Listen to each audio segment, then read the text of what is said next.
В Якутии впервые за 8 лет зафиксирован 10% рост количества зарегистрированных преступлений. Об этом сообщил руководитель Следственного управления по республике во время совещания по итогам 2015 года. Какими еще показателями отметилось ведомство, расскажет Виталий Абрамов. В прошлом году особое внимание в деятельности управления уделялось повышению оперативности и качества расследования уголовных дел и профилактики преступлений. Но несмотря на это, количество зарегистрированных преступлений выросло с 10 715 в 2014 году до 11 846 за 2015 год. Наибольший рост отмечается в Якутске и Верхоянском Улусе.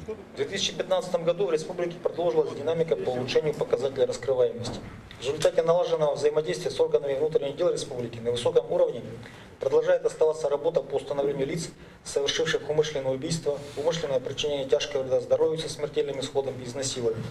Раскрываемость находится на уровне 94-95%, изнасилования раскрыты 100%.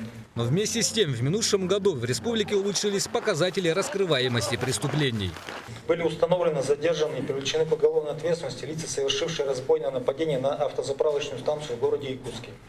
Умышленное убийство Анастасии Сон, 3 лиц во время отдыха на природе в Ленском районе, а также 3 лиц, выехавших на охоту в Хангаласском районе. Раскрыты и другие особо тяжкие резонансные преступления. Также активизировалась работа по выявлению взяток. Количество таких преступлений увеличилось на 3/4. Рост произошел за счет увеличения на более чем в 2 раза фактов дачи взятки рядовыми гражданами, сотрудникам правоохранительных органов. Отмеченное свидетельствует, что в республике не удалось переломить тенденцию, связанную с выявлением незначительных, не представляющих сложности в плане документирования коррупционных преступлений. В целях улучшения показателей работы на коллегии перед руководителем следственных отделов поставлены задачи по повышению эффективности процессуального контроля, межведомственного взаимодействия в сфере противодействия коррупции, выявления и расследования экономических и налоговых преступлений, а также преступлений, совершенных в прошлые годы. Виталий Абрамов, Иван Семенов, НВК Саха, Якутск.